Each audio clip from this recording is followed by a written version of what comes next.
সবাইকে স্বাগত জানাচ্ছি। আমি ফিরোজ তোহা। শুরুতেই সংবাদ শিরোনাম জানিয়ে দেব এই মুহূর্তে হাতে পাওয়া সর্বশেষ গুরুত্বপূর্ণ আপডেট আন্তর্জাতিক সংবাদ। শুরুতেই জানাবো হযরত মুসা আলাইহিসসালামের মাজারের পাশে নতুন ইহুদি বসতি নির্মাণ। ফিলিস্তিনের অধিকৃত পশ্চিম তীরে হযরত মুসা আলাইহিসসালামের মাজারের পাশেই নতুন একটি ইহুদি বসতি নির্মাণ শুরু করেছে ইসরায়েলি বসতি স্থাপনাকারীরা।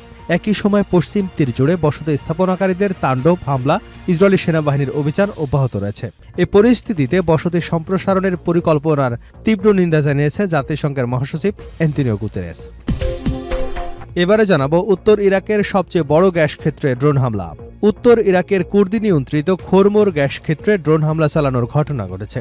ইরানের রাষ্ট্রীয় সংবাদ মাধ্যম IRIB জানিয়েছে, সোমবার দিবাগত গভীর রাতে সুলাইমানিয়া প্রদেশে অবস্থিত এই গুরুত্বপূর্ণ গ্যাস ক্ষেত্র লক্ষ্য করে হামলা চালানো হয়। জানাবো ইরান ইস্যুতে ভয়াবহ সংকটে ওয়াশিংটন, নতুন করে বিপদ বাড়ছে ট্রাম্পের। ইরানকে ঘিরে মার্কিন প্রেসিডেন্ট ডোনাল্ড ট্রাম্প আবারও এমন এক সন্ধিক্ষণে দাঁড়িয়েছেন যেখানে প্রতিটি সিদ্ধান্তই আগের চেয়ে আরও কঠিন এবং ব্যয়বহুল হয়ে উঠেছে।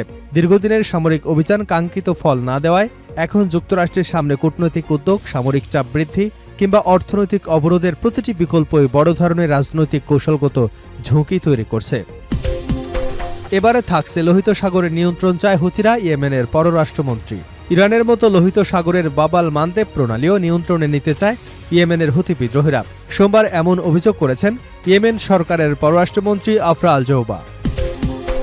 এদিকে ইরানের সঙ্গে চুক্তির ইঙ্গিত ট্রাম্পের, ব্যর্থ হলে ফের হামলার হুমকি। ইরানের সঙ্গে চুক্তি হওয়ার ব্যাপারে আশাবাদ ব্যক্ত করেছেন যুক্তরাষ্ট্রের প্রেসিডেন্ট ডোনাল্ড ট্রাম্প। তিনি বলেছেন, দুদেশের মধ্যে আলোচনা ইতিবাচকভাবে এগোচ্ছে এবং সমঝোতা ভালো সম্ভাবনা রয়েছে। তবে আলোচনা ব্যর্থ হলে যুক্তরাষ্ট্র আবারও সামরিক অভিযান শুরু করবে বলে সতর্ক করেছেন তিনি। এবং সর্বশেষ জানাবো ইরান যুদ্ধে মার্কিন আহত সেনার সংখ্যা নিয়ে মিলল নতুন তথ্য। গত ফেব্রুয়ারি মাসে ইরান যুদ্ধ শুরু হবার পর এ পর্যন্ত ৬০০ জনেরও বেশি মার্কিন সেনা আহত হয়েছেন। সম্প্রতি প্রকাশিত নতুন তথ্যে যুদ্ধাহত সেনার এই বড় সংখ্যাটি জানা গেছে। নতুন হিসাব অনুযায়ী এখন পর্যন্ত ৬২৪ জন মার্কিন সেনা আহত এবং ১৮ জন নিহত হয়েছেন। এতক্ষণ শুনছিলেন শিরোনাম, এবার থাকছে পুরো সংবাদ। দর্শক, অনুরোধ থাকবে ভিডিওতে একটি লাইক দিন, কমেন্টস করে জানিয়ে দিন এই ভিডিওটি আপনি কোন জেলা থেকে দেখছেন এবং শুনছেন। হযরত মুসা আলাইহিসসালামের মাজারের পাশে নতুন ইহুদি বসতি নির্মাণ। ফিলিস্তিনের অধিকৃত পশ্চিম তীরে হযরত মুসা আলাইহিসসালামের মাজারের পাশেই নতুন একটি ইহুদি বসতি নির্মাণ করেছে ইসরায়েলি বসতি স্থাপনাকারীরা। একই সময় পশ্চিম তীর জুড়ে বসতি স্থাপনাকারীদের তাণ্ডব হামলা এবং ইসরায়েলি সেনাবাহিনীর অভিযান অব্যাহত রয়েছে।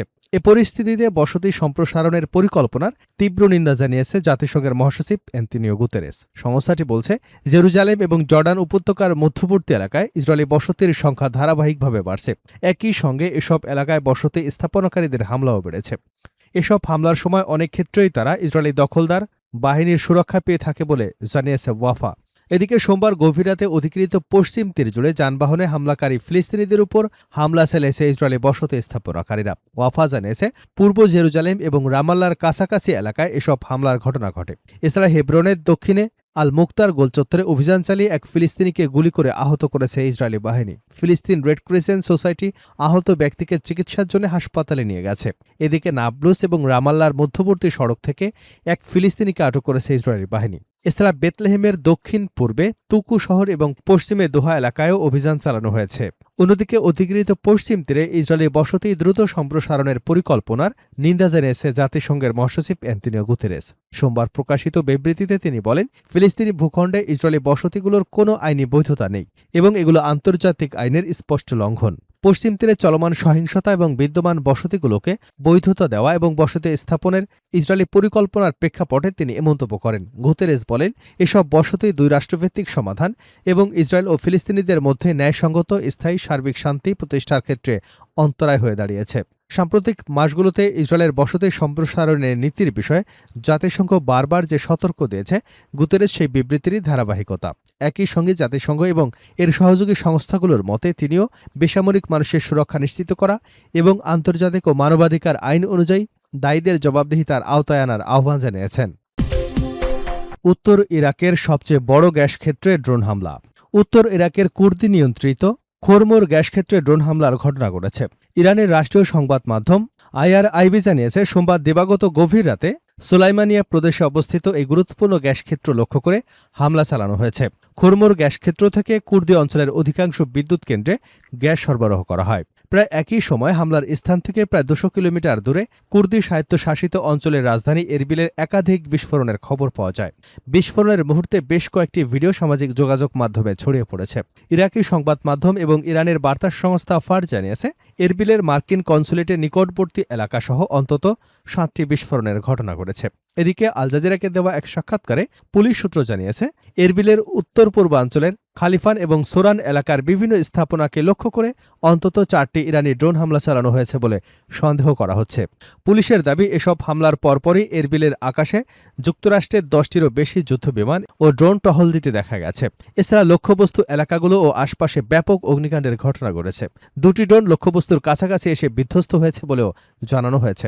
উল্লেখ্য, নতুন দফার টানা 13 রাত পার হবার পর গত শুক্রবার থেকে যুক্তরাষ্ট্র ইরানের বিরুদ্ধে সামরিক অভিযান স্থগিত করে। যুক্তরাষ্ট্রের হামলা বন্ধের পর ইরানও পাল্টা হামলা থেকে বিরত রয়েছে। এরই মধ্যে উত্তর ইরাকে নতুন করে ড্রোন হামলার ঘটনা আঞ্চলিক নিরাপত্তা পরিস্থিতি নিয়ে উদ্বেগ তৈরি করেছে। এদিকে যুক্তরাষ্ট্রের বিভিন্ন সংবাদ মাধ্যমের দাবি অস্ত্র এবং সামরিক সরঞ্জামের ঘাটতির কারণে হামলা সাময়িকভাবে স্থগিত করা হয়েছে। তবে প্রেসিডেন্ট ডোনাল্ড ট্রাম্প এ দাবি নাকচ করে বলেছেন মধ্যস্থতাকারী দেশগুলোর অনুরোধেই হামলা স্থগিত করা হয়েছে। সোমবার মিশিগানে যাবার পথে প্রেসিডেন্টের উড়োজাহাজ এয়ারফোর্স ওয়ানে সাংবাদিকদের সঙ্গে আলাপকালে ট্রাম্প বলেন যুক্তরাষ্ট্রের সঙ্গে ইরানের ভালো আলোচনা চলছে, ভালো কিছু ঘটার সম্ভাবনা রয়েছে। ইরান ইস্যুতে ভয়াবহ সংকটে ওয়াশিংটন, নতুন করে বিপদ বাড়ছে ট্রাম্পের। ইরানকে ঘিরে মার্কিন প্রেসিডেন্ট ডোনাল্ড ট্রাম্প আবারও এমন এক সন্ধিক্ষণে দাঁড়িয়েছেন যেখানে প্রতিটি সিদ্ধান্তই আগের চেয়ে আরও কঠিন এবং ব্যয়বহুল হয়ে উঠেছে। দীর্ঘদিনের সামরিক অভিযান কাঙ্ক্ষিত ফল না পাওয়ায় এখন যুক্তরাষ্ট্রের সামনে কূটনৈতিক উদ্যোগ, সামরিক চাপ বৃদ্ধি কিংবা অর্থনৈতিক অবরোধ প্রতিটি বিকল্পই বড় ধরনের রাজনৈতিক এবং কৌশলগত ঝুঁকি তৈরি করছে। হোয়াইট হাউস জানিয়েছে টানা 13 রাত বিমান হামলার পর 3 রাতের জন্য হামলা স্থগিত রাখা হয়েছে যাতে কূটনৈতিক আলোচনার সুযোগ তৈরি হয়। তবে একই সঙ্গে প্রশাসনের পক্ষ থেকে সতর্ক করে বলা হয়েছে প্রয়োজন হলে যুক্তরাষ্ট্র আবারও সামরিক অভিযান জোরদার করতে প্রস্তুত।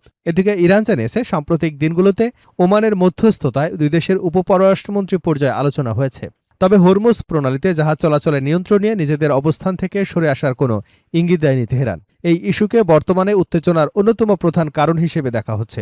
প্রায় 5 মাস আগে শুরু হওয়া সংঘাত কয়েক সপ্তাহের মধ্যে শেষ হওয়ার আশা করা হলেও বাস্তবে যুদ্ধ দীর্ঘায়িত হয়েছে। বিশ্লেষকদের মতে ট্রাম্প প্রশাসন সামরিক চাপ বাড়িয়ে ইরানকে ছাড় দিতে বাধ্য করতে চাইলেও সে কৌশল প্রত্যাশিত ফল দিচ্ছে না।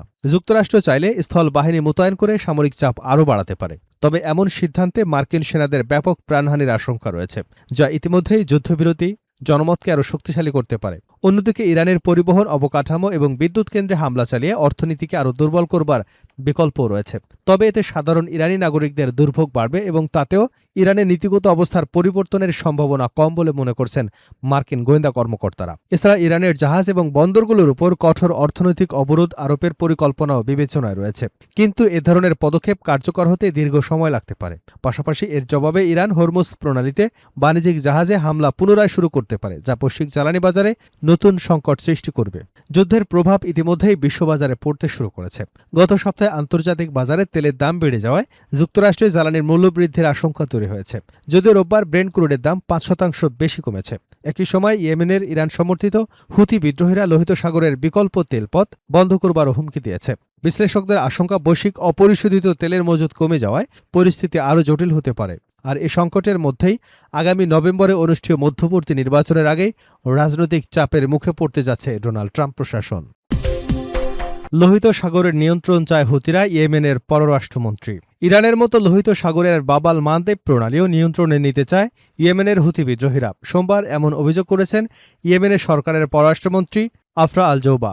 সৌদি আরবের রাজধানী রিয়াদে সাংবাদিকদের তিনি বলেন, হুতিরা ইরানের হরমুজ প্রণালীর নিয়ন্ত্রণের কৌশল অনুসরণ করতে চাইছে।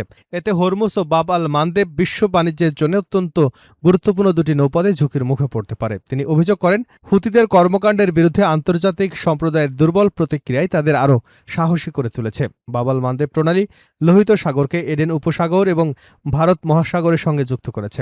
বিশ্বের প্রায় 30% কন্টেইনার পরিবহন এবং 12 থেকে 15% বৈশ্বিক বাণিজ্য এই নৌপথ দিয়ে পরিচালিত হয়। সাম্প্রতিক তথ্য অনুযায়ী লোহিত সাগর দিয়ে জাহাজ চলাচল কমে গেছে। রোববার মাত্র 11টি পণ্যবাহী জাহাজ এ পথ অতিক্রম করেছে।